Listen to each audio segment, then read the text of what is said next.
ke wilayah terdampak. Setelah hampir sepekan terkendala jalur yang tertutup longsor, bantuan akhirnya juga dapat menjangkau Desa Arus di Nusa Tenggara Timur. Sejumlah daerah yang baru mendapatkan bantuan adalah di wilayah Kecamatan Lambaleda Timur, Manggarai Timur. Pantauan udara juga dilakukan untuk memetakan titik penerjunan bantuan untuk daerah yang sulit dijangkau. Pemantauan dilakukan mulai dari Labuan Bajo, Manggarai Barat, Manggarai, Manggarai Timur, Ngada, hingga Nagekeo. Penerbangan dilakukan dengan ketinggian sekitar 25 hingga 30 meter agar kondisi wilayah terdampak dapat terlihat dengan jelas. Hasil pemantauan dokumentasikan dan dipetakan untuk mendapatkan gambaran utuh dampak gempa, mulai dari kawasan pesisir hingga daratan. BNPB juga memetakan lokasi yang sulit dijangkau untuk menentukan titik dropping atau penerjunan bantuan dari udara untuk masyarakat yang terdampak. Mengidentifikasi titik-titik dropping udara di mana kita melihat sangat banyak saudara-saudara kita yang tinggal atau perkampungan itu berada di puncak bukit yang kemudian akses jalan menuju kampung ini itu kadang-kadang masih pasir tanah atau aspal batu. Tadi kita melakukan mapping untuk titik-titik dropping dan kita sudah petakan di titik-titik terdampak mulai dari Manggarai Timur, Ngada hingga Nagekeo. Pemerintah menyatakan terus memonitor perkembangan penanganan korban gempa di NTT. Pemerintah juga mengapresiasi langkah pengiriman bantuan yang turut dilakukan oleh berbagai pihak. Kami setiap hari memonitor, ya, para menteri juga melaporkan, Kepala Basarnas setiap hari laporan kepada kami, kemudian BNPB juga laporan dan kami juga mengapresiasi karena banyak pemerintah provinsi, pemerintah daerah yang lain juga mengirimkan bantuan-bantuan. Sementara itu, distribusi bantuan masih sulit menjangkau warga yang memilih untuk mengungsi mandiri untuk menjaga lahan dan ternak yang mereka miliki. Keberadaan warga korban gempa yang lokasinya terpisah dengan pengungsi lain memang menjadi kendala tersendiri untuk proses distribusi bantuan. Saat ini, penanganan serta distribusi bantuan secara cepat dan tepat sasaran terus diupayakan. Tim Liputan Kompas TV.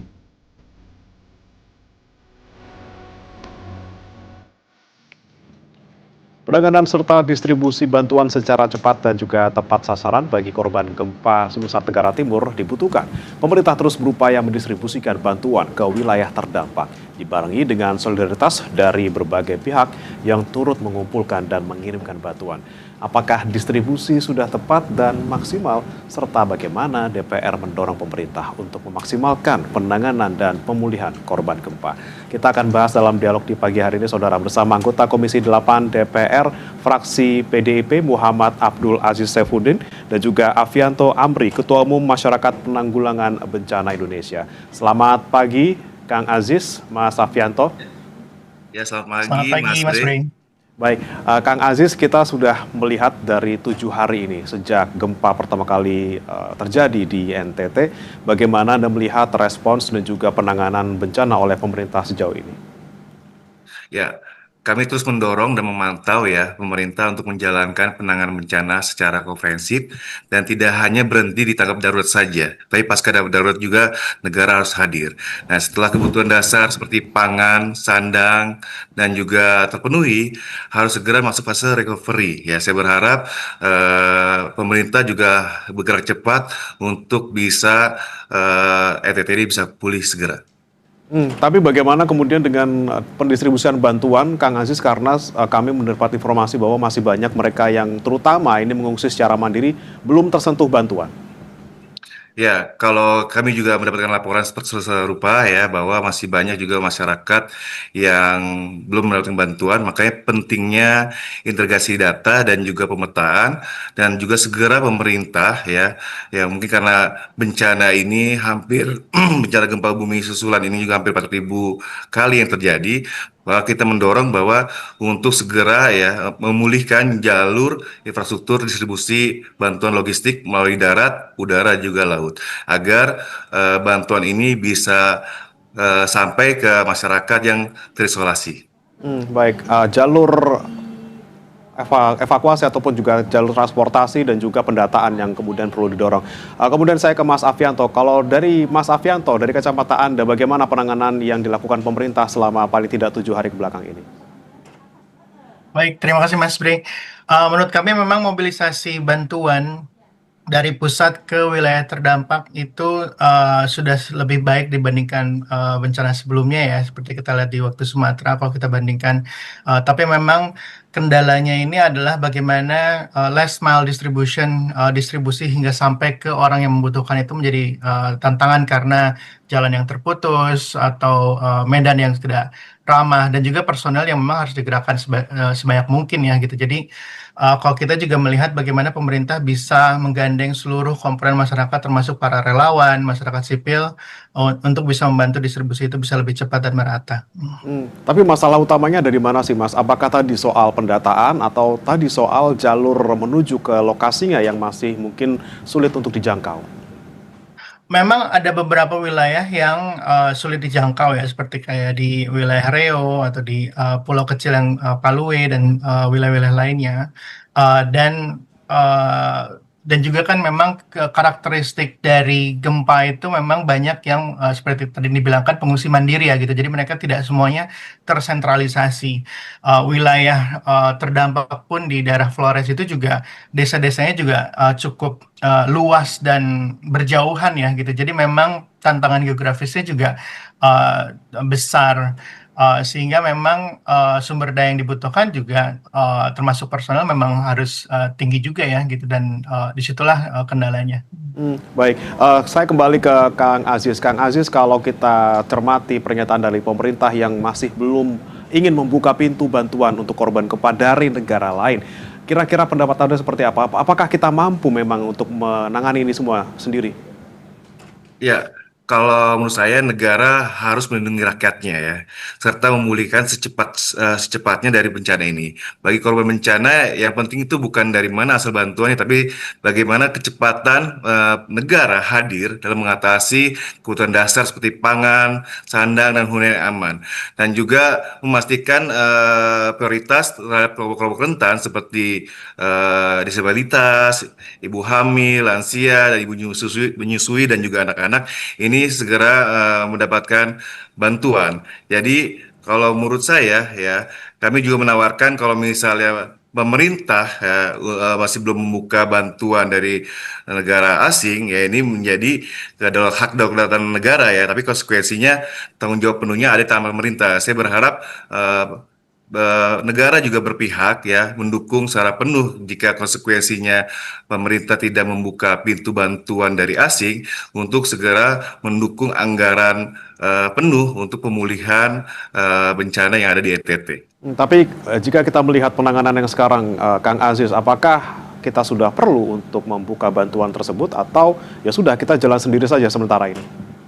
Ya, yang saya sampaikan hari ini, yang jadi hari ini ya, kalau melihat dari informasi yang ada di NTT, bahwa hari ini itu adalah bagaimana kita memulihkan jalur distribusi bantuan ini yang terisolasi. Karena hari ini percuma kalau kita bantuan logistiknya memadai, tapi pendistribusian ini terkendala dari infrastruktur yang ada di darat dan juga bagaimana mendorong distribusi ini cepat, tepat, dan akurat gitu, Mas. Jadi hari ini kita fokus ya bagaimana kita bisa memulihkan jalur distribusi logistik ini ke tempat-tempat yang terisolasi. Baik, kalau menurut Mas Afianto seperti apa? Apakah kita saat ini masih mampu untuk berjalan sendiri, untuk menangani bencana ini sendiri, belum butuh bantuan dari negara lain?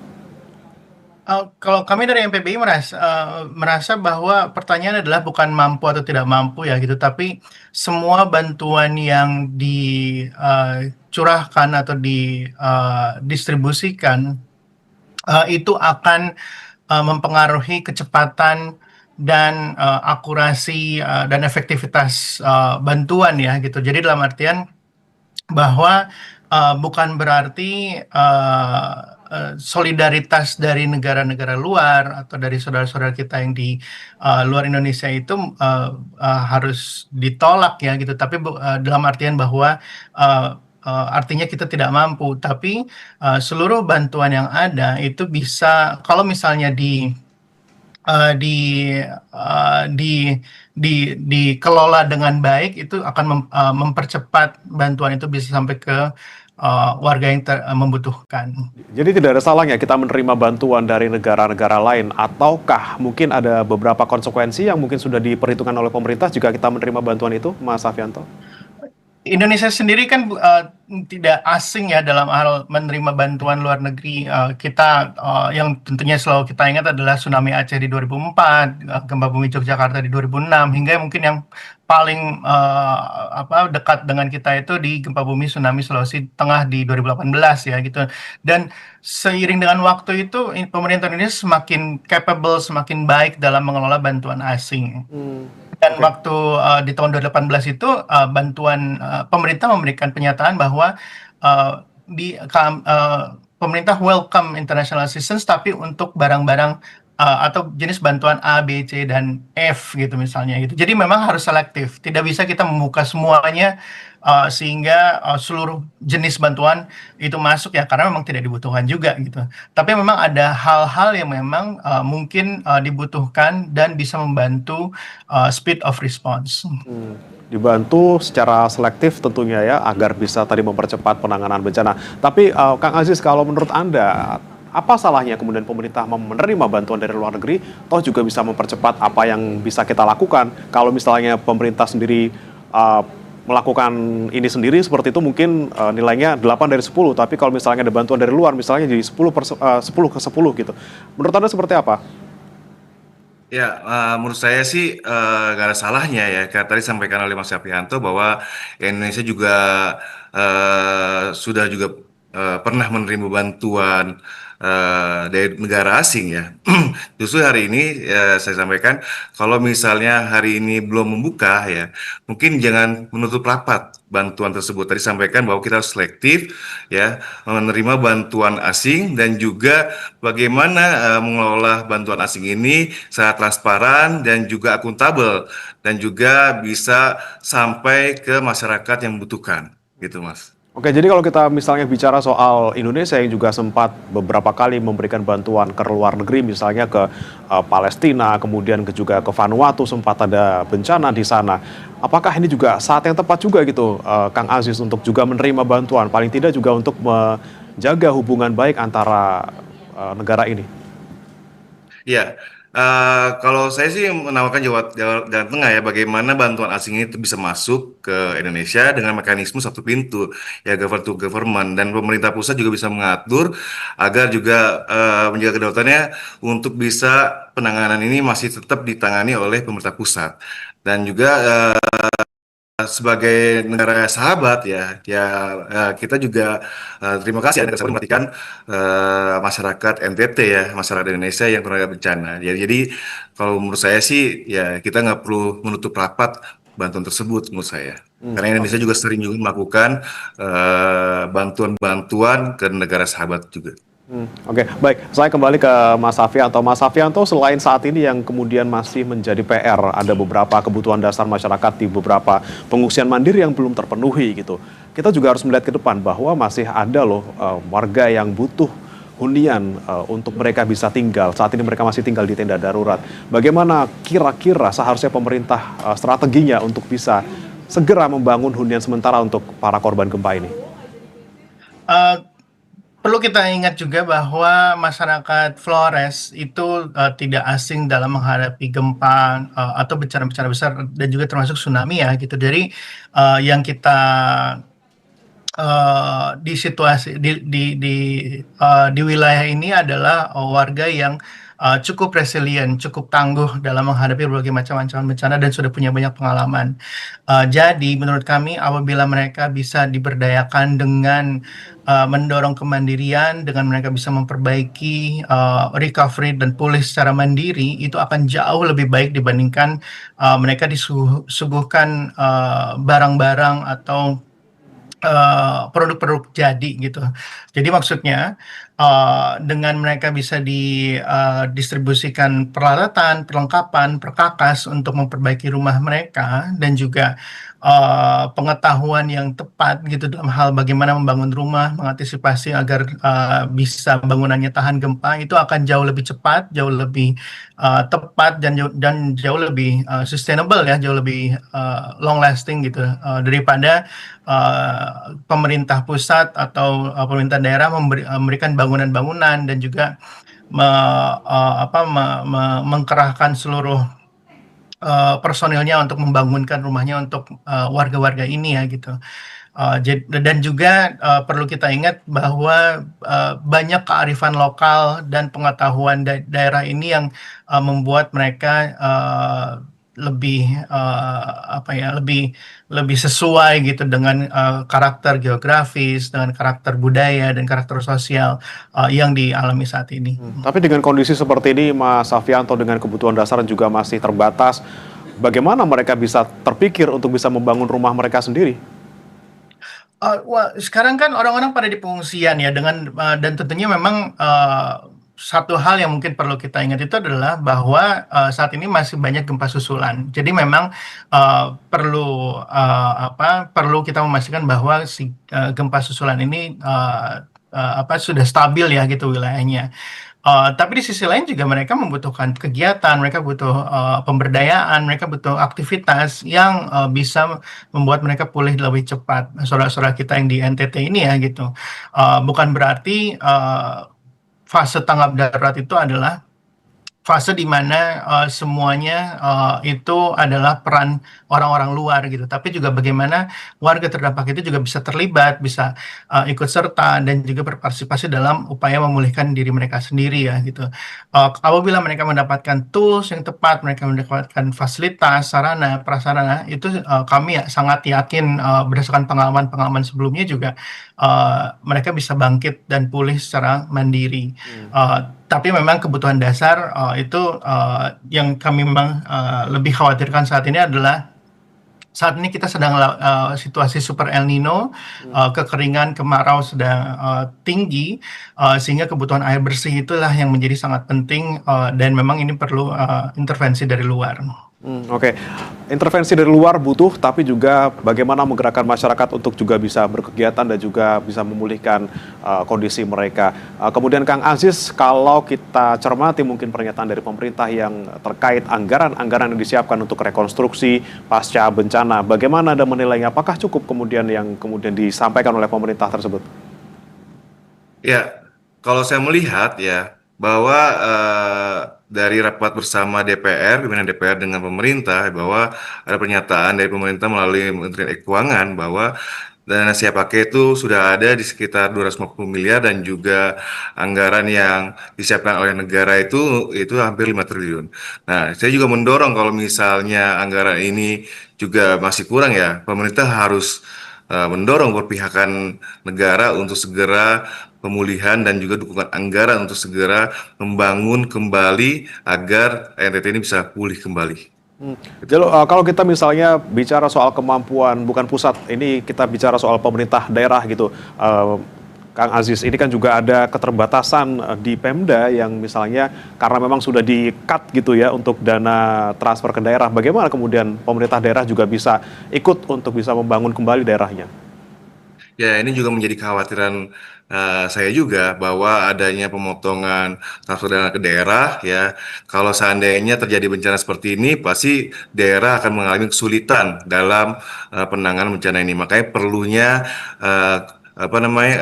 koordinasi antara pemerintah daerah dan juga pemerintah pusat, sehingga apa yang dibutuhkan oleh pemerintah daerah itu juga bisa ditanggulangi oleh pemerintah pusat tersebut. Oke, koordinasi antara pemerintah daerah juga pusat.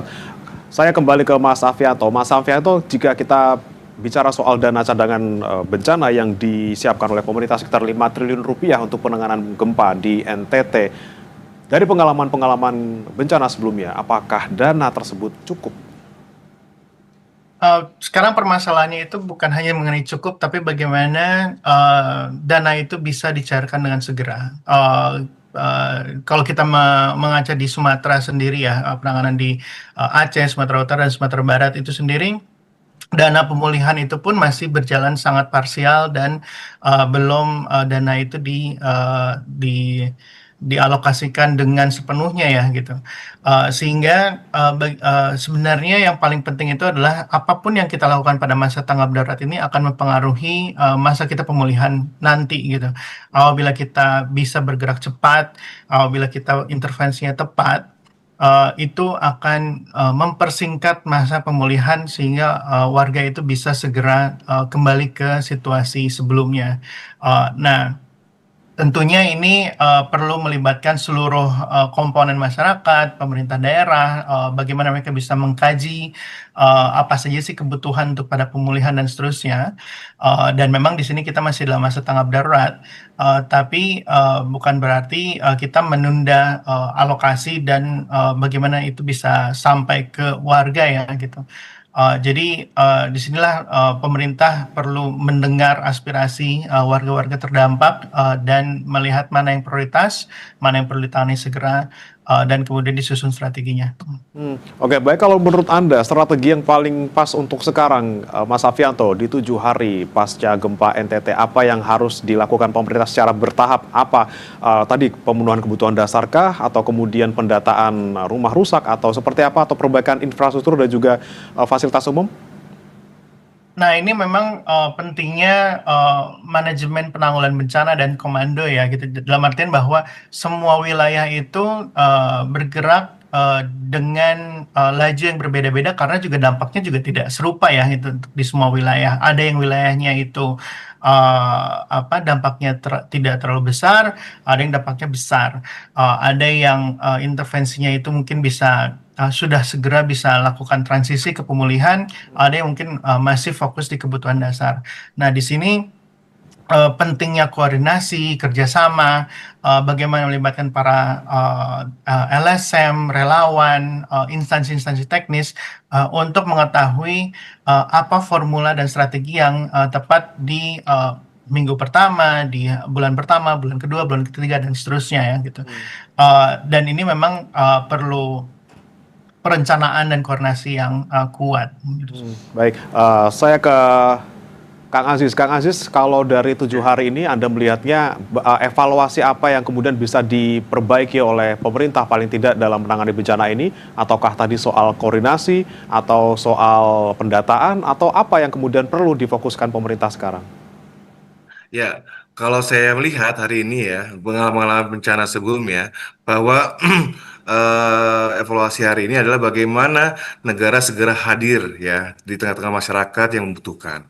Yang kedua adalah bagaimana integrasi data ya antara pemerintah pusat dan daerah ini harus segera sinkron. Jangan sampai ada integrasi data yang berbeda. Contohnya misalnya banyak sekali laporan-laporan yang kita temui ya masyarakat bahwa masyarakat yang ada di daerah tersebut misalnya jumlahnya sekian tapi bantuannya tidak sesuai dengan jumlah masyarakat. Nah, ini sangat jadi evaluasi saya ya di DPR dan juga Komisi 8 bahwa jangan sampai bantuan dan juga jumlah masyarakat itu berbeda ya. Jadi akhirnya menimbulkan konflik ya di tengah masyarakat gitu. Oke, koordinasi dan juga integrasi data yang lagi-lagi harus difokuskan oleh pemerintah saat ini agar bantuan tepat sasaran dan juga bagaimana rekonstruksi ke depannya juga bisa berjalan sesuai dengan kebutuhan. Terima kasih Muhammad Abdul Aziz Saifuddin, anggota Komisi 8 DPR RI fraksi PDIP, dan juga Mas Afianto Amri, Ketua Umum Masyarakat Penanggulangan Bencana Indonesia, sudah bergabung di Sapa Indonesia Pagi. Selamat pagi Kang Aziz, Mas Afianto. Pagi. Terima kasih. Terima Selamat kasih. pagi.